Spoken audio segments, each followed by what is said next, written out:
We won't leave you hanging as we review the winter season. Watch as we spring into action and plant our flags. Thumbs up to everything Coon Rapids. You want to catch this show, so call all your family and friends and tell them not to miss this one. It's right in your face. Sports Night is next.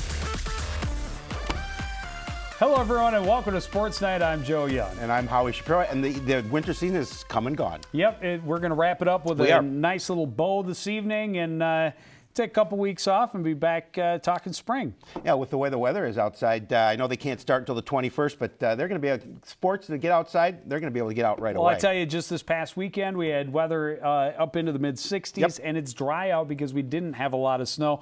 A good thing for the spring sports, not such a good thing for some of the winter sports. Definitely not. But we will get to that in due time. A lot of stuff to get through on this review show. We start with the girls hockey program, which is always the first to start the winter schedule. And what a great ride the inaugural season was combined with Spring Lake Park. Both the Panthers and Cardinals programs were too small to field truly competitive squads, but together they were a power to be reckoned with. The SLPCR squad was a lot of fun to watch and spent most of the year ranked in the state's top 20. No one knew quite what to expect when the season started. The deal between the two schools wasn't finalized until the previous summer, so it wasn't like the girls had a lot of time to get to know their new teammates. Twist across, Schultz, the blast and a goal! Oh, what a pretty goal. Both programs finished in the middle of the Northwest Suburban the year before, and both had suffered huge losses to graduation. So the merger made a lot of sense, and it didn't take long to prove it was a great decision. The girls came together quickly and burst out of the gate with 6 wins in their first 7 games. Roll out to the line, a shot deflected and a goal, and Spring Lake Park Coon Rapids has a 2-0 lead. The winning didn't always come easy, but it did come often. Their only back-to-back losses of the season came in early December at the hands of 2 teams in the state's top 10. Once they got back to winning, they put on one of the most impressive shows in the state. The girls won 14 of their last 15 to close out the regular season and had everything going their way headed into the section tournament. Wow. Shot by Hansen and a goal! They were the 4th seed and slipped past Anoka 2-1 before running into Maple Grove. The Crimson on their way to an overtime loss in the state championship game. The season's results were above most expectations and have many wondering what the future will hold. They lose 5 seniors, including Taylor Turnquist, who led the team with 68 points, and Lily Hackett, who finished second with 49. They will return a fair amount of talent, including Brina Del Castillo and Hannah Schultz, who finished 3rd and 4th in scoring respectively. Both goaltenders who shared the net this year will also return, giving Spring Lake Park Coon Rapids consistency at the back end to start the season. And I do look forward to seeing what next season will bring for that squad. They lose some very talented players. We talked about Turnquist and Hackett. Alyssa Hansen, a very solid defender, one of the captains on this team, and a real good spark plug from the back end. Brandy Del Castillo and Gabby Loma, the other seniors, all obviously getting a lot of playing time. But, you know, with the unknown still for us because we're not as familiar with the feeder system for Spring Lake Park. I know some of the Coon Rapids players that were playing varsity got varsity minutes the year before but did not make a lot of varsity time this year. That will have an impact next year, I believe. They were a lot of fun to watch this year, no doubt. And obviously losing their top 2 scorers, they're going to have to replace some of that talent. But as you're right, the feeder system coming in through both schools, we'll see next year what kind of team they can put on the ice that can replace some of that scoring. Well, and we'll see how long the combination lasts. It's going to be at least 2 years, we're told. Well, it'll be interesting to see. The boys hockey team will have a lot of rebuilding to do after saying goodbye to a dozen seniors this season. The Cardinals' record was nearly identical to the season before. While they showed improvement in some areas, there were setbacks in others. And all of that means little as they will be almost completely starting from scratch next fall. The Cardinals started the season in a difficult situation. They had a senior-dominated roster, but not a lot of varsity experience because they had lost another strong class the year before. One of the major concerns at the start of the season was scoring. The year before, the Cardinals were shut out 8 times and held to just 1 goal in 7 more games. They did return their leading scorer in Mike Fredrickson and Travis Hess, who was 4th on the team. And along with Noah Koss, they formed a top line that would help turn that situation around. The Cardinals almost doubled their scoring from 1.3 goals per game last season to 2.52 per game this year. They were shut out just 4 times and held to 1 in 4 others. That's a dramatic improvement. His second of the game, and Coon Rapids back in front, 3-2. The top line accounted for almost half of the offense, though. Fredrickson was the team leader in points for a second straight year, going from 13 points to 35. Hess was 4th on the team with 8 points as a junior. As a senior, he was 3rd with 27 points. And Noah Koss went from just 1 point as a junior to leading the team with 21 goals and adding 13 assists to finish with 34 points. The second time in 2 periods, the Cardinals have capitalized in the last minute. Unfortunately, the trend went in the other direction at the other end. The Cardinals were heavily outshot in most contests, giving up an average of a little more than 35 shots per game. They gave up 7 or more goals in 10 games this year, and their goals against went up from 4.24 last season to 5.44 this year. Koss right off the draw, a chance, a rebound, and a goal! Wow, just that quickly. Senior Peyton Nash and junior Ty Hansen split the goaltending duties this season, and Hansen will be the most veteran player to return next fall. The Cardinals did work some younger players into the lineup a little at the end of the season, but the majority of the quality playing time was taken by the big senior class. They will be hard-pressed again next year to try and fill a massive void left by graduation as they compete in one of the toughest conferences in the state of hockey. There are your dozen seniors: Michael Elson, Sam Luneman, Noah Koss, Chase Crandall, Luke McNulty, Mike Fredrickson, Jared McKenna, Christian Eckert, Rob Starkey, Peyton Nash, Austin Winkler, and finally Andrew Pitlick. And a lot of names that were leaders for this team that will be lost. And with that many seniors departing, that doesn't leave a lot of experience coming back. It's nice to have Hansen back, some experience between the pipes. I actually, as we were talking about it during the clip, Deshaun Smith, we had the goal there. I thought he did a great job coming in and stepping up when Mike Fredrickson got hurt at the end of the year. Yeah, absolutely, no doubt. And, it was really nice to see more offensive output from this squad. But, at the back end, as we talked about in that piece, you have to be able to limit the goals. And they weren't able to do so this season. So I know next year they're going to try and build on that fact and try and get some strength defensively and in between the pipes as well. And it's multiple reasons. There are a lot of really good teams in this conference. Oh, no doubt. Their goals against went up because of games against some of the bigger names in the state of Minnesota. But they had trouble breaking the puck out in a lot of the games that we saw. And if they can get some of that figured out, the offensive production is nice, but Absolutely. They're going to be pretty much starting from scratch next year. No doubt. Well, by most accounts, this was a rebuilding year for the Cardinals wrestling program. Still, they were able to compete well and put 2 wrestlers in the state tournament. The program lost a ton of talent to graduation and came into the year knowing this would be an uphill battle. But they didn't back off. They went up against some of the best in the state, and even in losses, came away with the experience that will be crucial to returning to the state's elite next season. For most programs at Coon Rapids High School, finishing the season with a record just over 500 would be outstanding.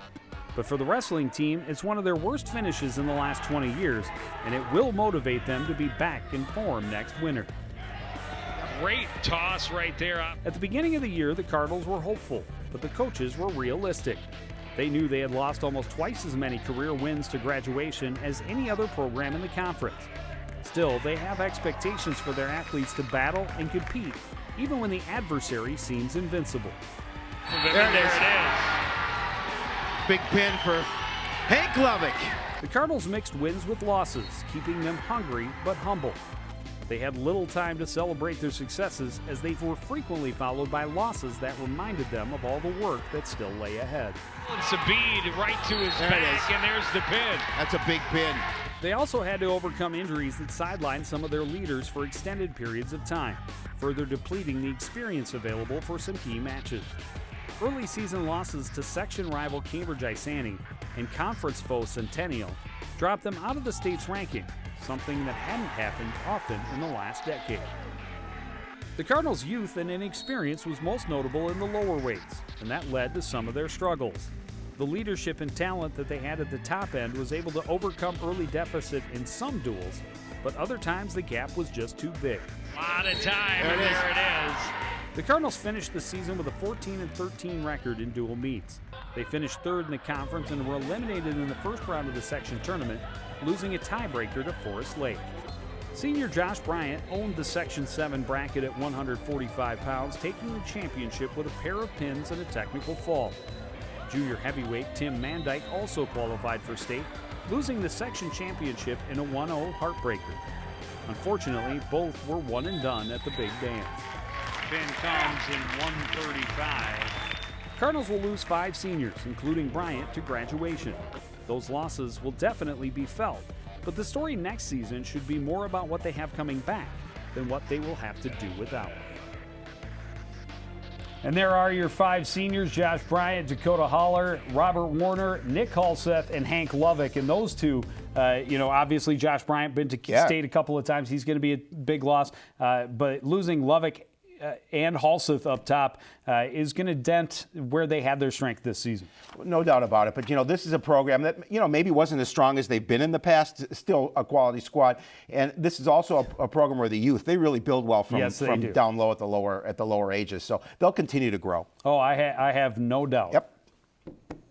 Well, no, that's me. Turn, you want me to leave? I could just, The gymnastics team showed some nice progress throughout the season. We'll have a lot of the top scores coming back. The Cardinals continued the steady rise of scores in the program has seen over the past few seasons. And while there'll be some notable losses to graduation, the team should be set up well for the future. The Coon Rapids Gymnasts did what every team wants to do: pick up almost exactly where they left off the year before. The Cardinals put up a 122.425 in the season opener against Maple Grove and picked up their first win the next time out by beating Osseo. The numbers climbed throughout the season, and the Cardinals got contributions from a number of different girls on different nights. They set a goal to hit 130 before the end of the season and got as close as you can get without reaching it when they scored a 129.975 against Elk River in early February. They finished 6th in the section, scoring in the high 128s. While they had a lot of girls step in at different times, their most consistent high scores came from junior Hannah Gross and senior Callie Lawrence. Lawrence will be the most notable of the team's 5 seniors to leave the program, and their absence will leave behind opportunity. The Cardinals' numbers have been on the rise along with their scores these past few years, and now it'll be someone else's chance to step up. And there they are, Brianna Fish Aragons, probably mispronounced, Juliana Anderson, Kaylee Olson, Callie Lawrence, and Letitia Williams.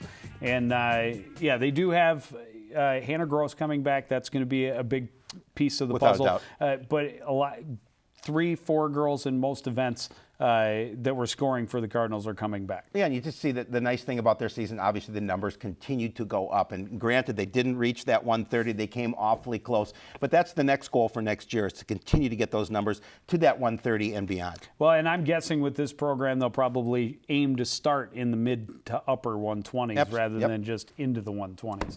But I have no doubt they will accomplish that mission as well.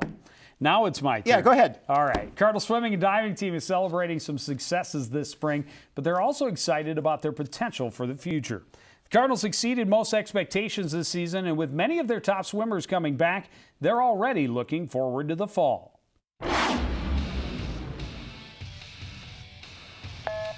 2 things happened before the season even started that gave the swimming and diving team some positive momentum. First, there was a huge swell in numbers. With nearly twice as many athletes in the pool, the opportunities were endless. The other thing that happened was Doug Donaldson was hired as a head coach. His enthusiasm, energy, and passion for the sport helped get his team as excited about their potential as he already was. And there's plenty of reason for everyone involved with the program to be excited. Cardinals continuously shed time over the course of the season, with everyone posting personal bests at the end of the year. By the conference tournament, the team tapered an average of nearly 5%, which is ridiculously good. nearly twice as good as any other squad in the Northwest Suburban. They are still in the lower end of the rankings, but they are certainly trending in the right direction. The Cardinals only lose 5 seniors, a couple of whom scored important points for the team. But what they have returning is very exciting. Sophomore Alex Schmidt is clearly the team leader in every meet and already has top 10 finishes in school history in the 200 and 500 frees and is 11th in the 100. And he's not alone. Freshman Andrew Trong and junior diver Aaron Rosso have made their marks in the school record books as well, and that's just a taste of the talent the Cardinals will have coming back. If they're able to continue to add to their numbers and trim their times, it's quite possible they could climb the rankings relatively quickly. There are your seniors: Branson Palzard, Mark Dammel, Nicholas Pineros Caravajo, Seth Groden, and Zach Olson. Yeah, and Coach Donaldson obviously kept us updated the entire season, and it was really nice to see. Now, granted, they weren't at the top of the conference, but their times increased from meet to meet, and that's what they wanted. And as we talked about in that piece, as you mentioned, they're building for the future, and if they continue to cut down on their times, they're going to get that. Well, better. yeah, this is a program that is clearly on the way up. If they can get the numbers up again and continue to show the kind of progress they did this season, they're going to be in a better conference tournament position. No doubt, absolutely. While many have enjoyed our mild winter, it wasn't exactly ideal conditions for outdoor winter sports. The Nordic ski teams lost the first month of the season and didn't compete for the first time until after New Year's. Still, they made the best of what the little time they had on the snow and made some memories out on the trail.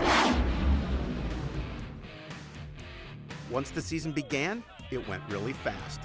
They opened the season with the Northwest Suburban 5K Freestyle, and 2 days later, the Cardinals competed in the Mesabi East Invite, one of the biggest Nordic ski races in the state. More cancellations in mid-January meant there really only time for one other regular season event for the conference and section tournaments. With minimal time to practice and only a handful of competitions, there wasn't really time to see any dramatic improvements. The boys started the season by winning the 5K skate. Paul Breitbach, Dan Matthews, and Ricky Petroff finished 2, 3, and 4, just 8 seconds apart. The Cards finished 26th at the Mesabi. They took 6th place at both the conference and section meets. On the girls' side, Abby Ellenbecker skated her way to 1st in the opening event, leading her team to a 4th place finish, which would be their place in both Northwest Suburban meets. The Cardinals took 9th at conference tournament, but stepped up for a 6th place finish at sections. The boys' team will be hit harder by graduation, with 5 seniors compared to 2 on the girls' side. While they will leave a void, the real variable will be, once again, whether the weather wants to cooperate. There they are: Dan Matthews, Matt Frost, Nate Muggenberger, Tom Kicker, and Tyler Reske. For the girls, just Emily Ford and Olivia Fisher.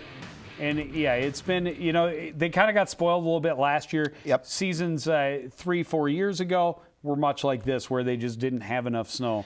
But this year, it came and then it went away. Well, this is one thing you can't control is the weather, and obviously it was such a short season for them, and they couldn't mark their improvements because they really just could not get outside in the amount of time that they wanted to. Well, it didn't affect the alpine ski team's season because they are always on man-made snow. So they got in the number of practices, and probably it might have been even nicer for them because it was warmer weather. Yep, mild. When they were out there. Definitely better for spectators at these events. But of course, they're too far away from us to get cameras there. We don't have any video, but they do lose a couple of seniors, all from the boys' side. All 3 of the girls, they put 4 and 5 on the roster right at the end of the season. So all 5, I believe, are returning. The boys have a little better numbers, but there are your seniors: Adam Keel, Jacob Luer, James Linville, and Matt Bliss.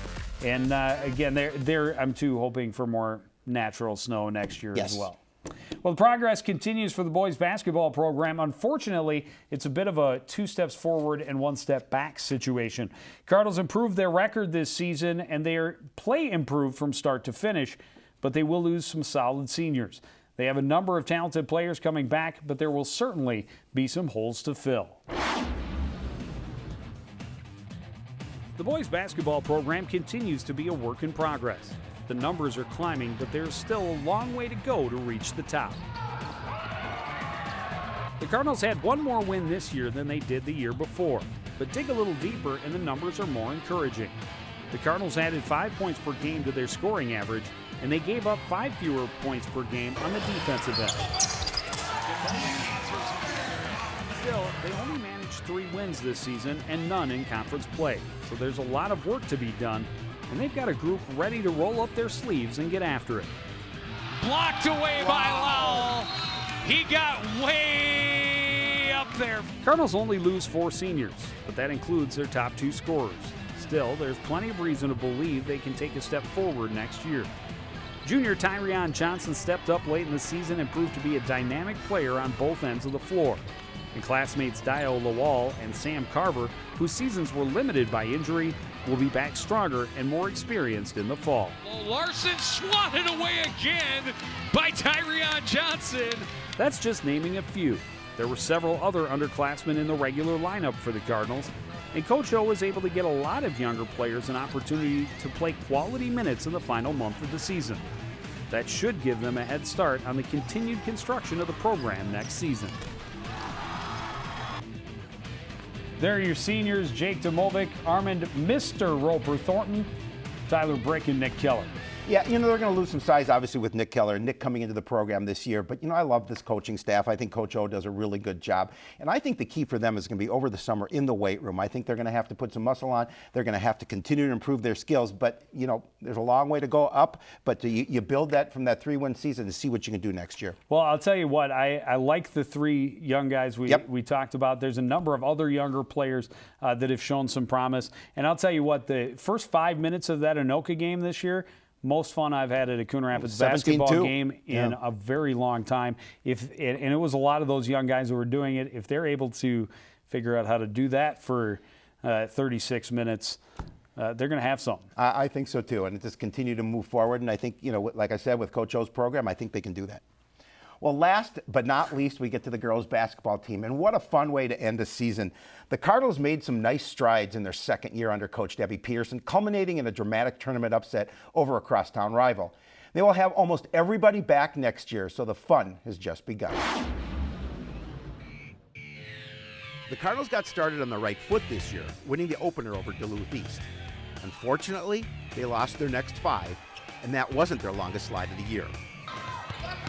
Hammered away by Porridge. Still, they managed 6 wins on the season, which is as many as they had in the previous 2 years combined. And the way the year ended should be a great motivator for the returning players. And there are a lot of them.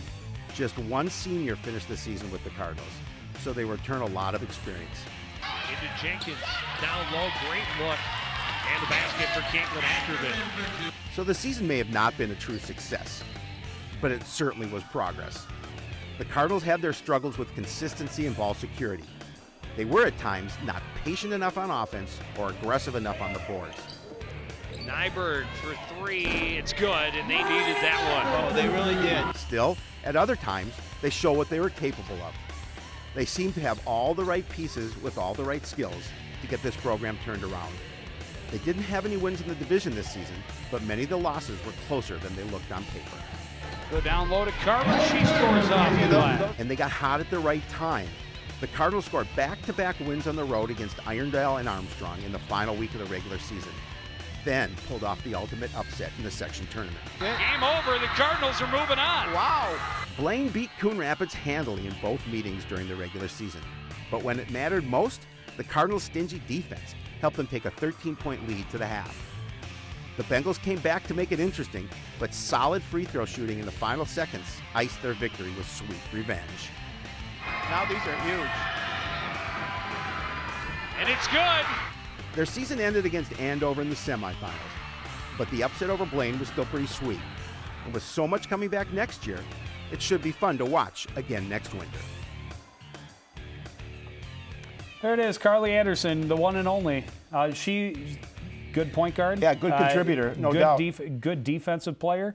But, when you're only losing 1 and you come up with that big upset over Blaine, meant a lot, I think, to this program going into the offseason. It was fun working with Coach Peterson this season, and I really liked the way that this program ended, and I thought they played really well, and for them to win 6 games on the season is a big building block for them, and to get all the players back that they have this coming season. Again, continue to work over the summer, continue to get stronger. It's going to be fun again next year. Well, and I think key for both basketball programs, what we've talked about for a couple of seasons at least, is consistency.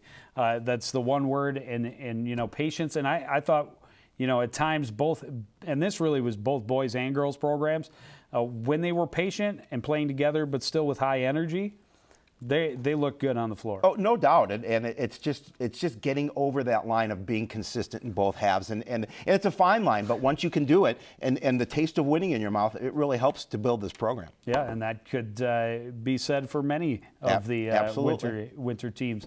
But that is going to do it for the winter season on Sports Night. There it is. Tennis, anyone?